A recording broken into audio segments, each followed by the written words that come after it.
Good morning and thank you for waking up with us. I'm Jewell Hillery.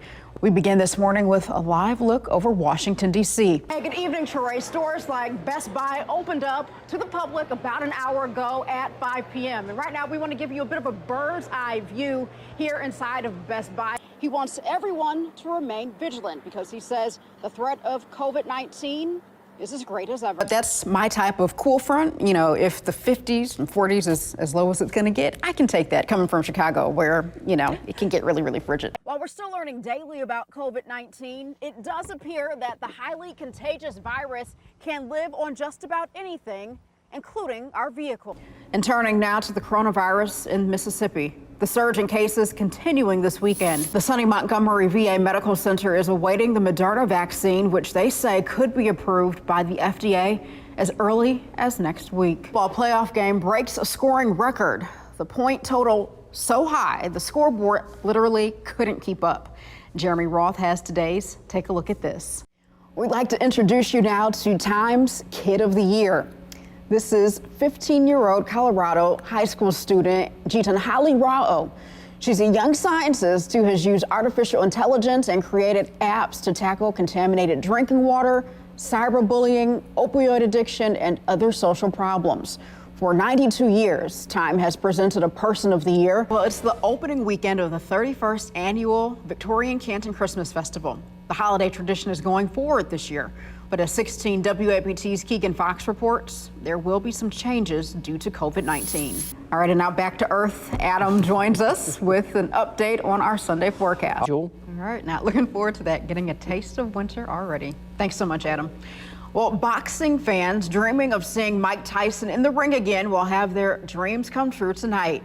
The former world heavyweight champion is set to fight another legend, Roy Jones Jr. Jones says going head-to-head with Tyson is his dream come true. The fight is set to take place at the Staples Center in L.A. Not too much that we can say other than looking forward to it, right? Well, hopefully by now you've spoiled your dad and showered him with love for Father's Day.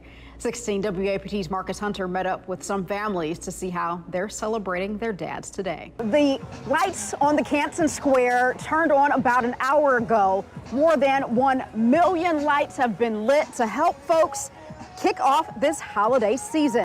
All right, not looking forward to that, but we'll do what we can to brace it. Thanks so much for watching, everyone. We'll have more news and weather at 8. The One to Watch. This is Jackson 16 WAPT News, live at 8. Good morning and thank you for waking up with us. I'm Jewell Hillery. We begin this morning with a live look over Washington, D.C. This is a live look at the White House on this early Saturday morning. The race for the presidential seat remains undecided as 6 states continue counting ballots. And here's a look at the electoral vote count as it stands right now. Joe Biden with 253 and President Trump with 214. And of the remaining states, Georgia ballots are expected to be recounted after a razor-thin margin between the two candidates. Former Vice President Joe Biden still in the lead for Georgia by 0.1%, according to the Associated Press. And moving north, the Associated Press reporting 99% of ballots have now been counted in Pennsylvania, where Joe Biden is holding less than 0.5 percentage point lead. And finally, here are the latest numbers in the state of Nevada. The Associated Press is currently reporting Biden ahead by 2 percentage points, with 13% of the state's votes left to count. We'll have more on the election in just a few moments, but let's turn things over to meteorologist Christina Kay for a look at your weekend forecast. Christina, when I stepped out this morning, it was pretty pleasant, and I know that is pretty much what's in store for most of us in the metro area, right? Like a great Saturday. Thanks so much, Christina.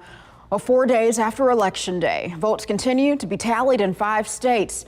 President Trump's path to re-election is dwindling as Joe Biden maintains narrow leads in Pennsylvania, Arizona, Nevada, and Georgia.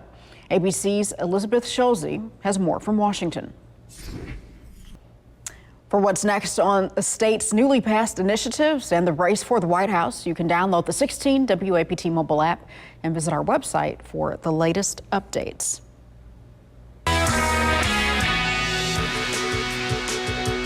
Well, another exciting night in high school football. The time right now is 8:10, and Christina is back with another look at our forecast. And Christina, I'm just thinking earlier in the week, I actually used my car's automatic start to warm the car up. a couple of days, but now haven't had to do that. It's a little bit warmer in the morning.